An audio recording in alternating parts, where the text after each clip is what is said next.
లోకంలో ధనార్జనం సర్వసాధారణం. ఆర్జింపచేసే స్వభావం ధనంలో ఉంది. ఆర్జించాలనే తపన మనిషిలో ఉంది కనుక సంపాదిస్తున్నాడు. సంపాదించడం అంటూ మొదలుపెట్టాక చెప్పాం కదా, దానికి విసుగు విరామం అంటూ ఉండవని. సంపాదిస్తూనే ఉంటాడు, చచ్చే వరకు కూడబెడుతూనే ఉంటాడు. ఇంతకు ఆ కూడబెట్టిన ధనానికి వినియోగం ఎట్లా? ప్రయోజనం ఏంటి? వినియోగానికి ప్రయోజనానికి ఏముంది? తాను బతకాలి, తనకంటూ ఓ భార్య, ఆమెకు సంతానం, వాళ్లకు సంసారాలు, వీళ్ళంతా బతకొద్దు? వాళ్ళ కోసం ఈ సంపాదన అంతాను. బాగుంది. ఇదంతా ఒక మనిషి కుటుంబం.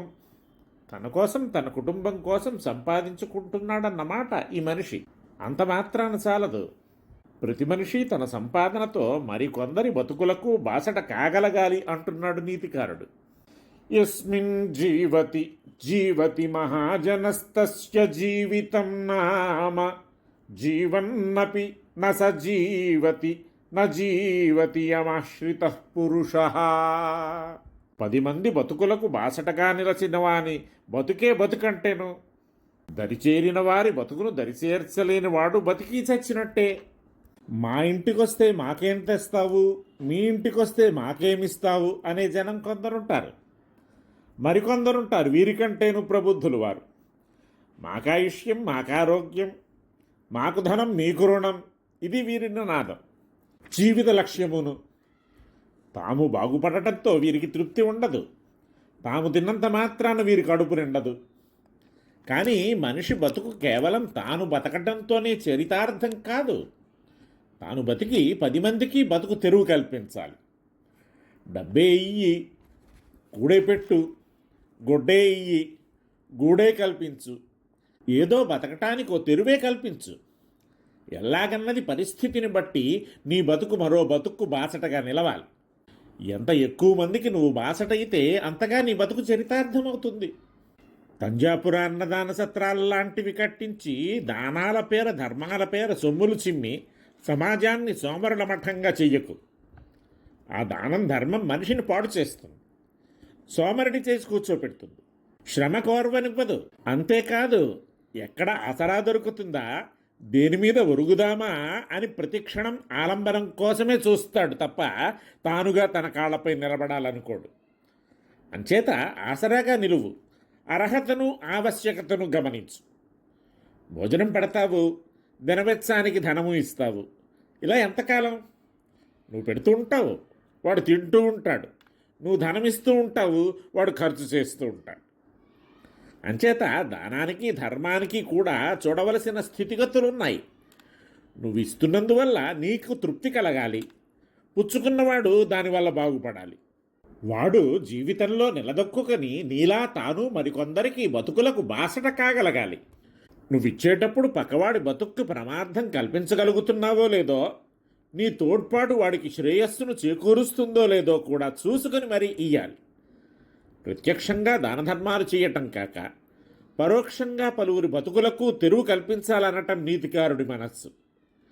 వెనకటి వారు చెరువులు, దొరువులు తవ్వించారు, అగ్రహారాలు, మాన్యాలు ఏర్పరిచారు. పరిశ్రమలనగానే సంపన్నులు శ్రమజీవుల నోళ్లు కొట్టి వారి శక్తిని ధనంగా మార్చి రాసులు పోసుకొని దోచుకోవటాన్ని నీతికారుడు సమర్థించటం లేదు. వీడి బతుకుతున్నట్టే వారు బతకాలి. ఈ ఒక్కరి బతుకు 10 మంది బతుకులకు దారి చూపించాలి. అంతేకాదు, ఉభయులు బతకటమే, అందులో తేడాలు లేవు. అంటే వీడొక్కడు ఎట్లా జీవిస్తున్నాడో వారంతాను అట్లాగే జీవించాలి అని. అంటే ఉభయులది తుల్య జీవనం కావాలి. అంతేకాని వీడు సింహాసనం మీద ముత్యాల వెళ్ళగొడుగు కింద కూర్చోవాలని, వాళ్ళేదో ప్రాణాలు నిలుపుకునేందుకు గుక్కెడు గంజినీళ్లు తాగుతూ చావక బతుకుతూ ఉండాలి అని కాదు. యస్మిన్ జీవతి జీవతి మహాజనః. ఎవడు బతికిన 10 మంది బతుకుతారో బతకటంలో హెచ్చుతగ్గులు లేవు. తుల్య జీవనం. ఈ రహస్యాన్ని గమనించాలి. అంతేకాదు, మరో మాట కూడాను, మహాజనః. పలువురు కావచ్చును, గొప్పవాడు ఒకడు కావచ్చును. గొప్పవాడంటే విద్య చేత, గుణం చేత, బుద్ధి చేత ఎట్లాగైనా కావచ్చును.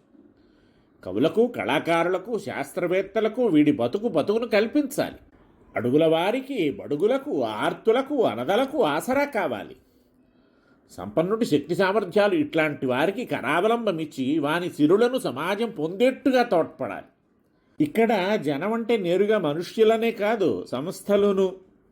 ఒక సంపన్నుడున్నాడు, ఒక విద్యాలయం నెలకొల్పాడు, దేవాలయాలు నిర్మించాడు, వైద్యశాల నిర్మించాడు, పరిశ్రమలు స్థాపించాడు.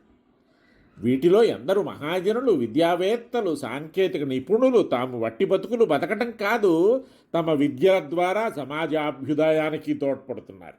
ఇంతటి సమాజాభ్యుదయానికి మూల కారణం ఎవరో ఒక వ్యక్తి.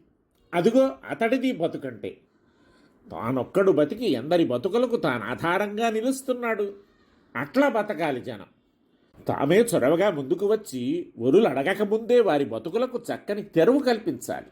తరువాత తాను బతికినవాణ్ణి అని నిరూపించుకోవాలి. నీవు ఎక్కడికో వెళ్ళక్కర్లేకుండా నిన్నే చేరి ఆసరా కోసం చూస్తున్న వాళ్ళు ఉంటారు. ఆడబోయిన తీర్థం ఎదురాడవచ్చినట్టు, వెతుకబోయిన తీగ కాలికి తగిలినట్లు నీ ప్రయత్నం అక్కర్లేకుండా నువ్వు బతుకు చరితార్థం చేసుకునే తరుణోపాయం నీకు లభించినప్పుడు నువ్వు దాన్ని సదుపయోగపరుచుకోకపోతే ఆ దోషం నీదే. ఎక్కడెక్కడి వారి మాట అటుంచి వీడే గతి అని ఆధారమని తలచి వచ్చి చేరిన వాని మాటైనా తలపగా వీడు సోదర పోషణతో స్వసుఖ భోగానుభవాలతో తలమునకలైపోతూ బతికేస్తుంటే బతికిన వాడు నిజంగా చచ్చినట్టే. చచ్చినవాడుగా కాక బతికినవాడుగా బతకదలుచుకుంటే మనిషి తానొక్కడు బతకటం కాదు, పలువుర బతుకులకు తాను బాసట కావాలి, యోగ్యులకు కరావలంబమవ్వాలి. ఏదో బతుకు ఇడుస్తున్నామని కాక నీతో పాటుగా నీ బతుక్కు దీటుగా వారంతా బతకగలిగేటట్టు నీ బతుకును నువ్వు చరితార్థం చేసుకోవాలి అంటున్నాడు సుందరపాండ్య చక్రవర్తి.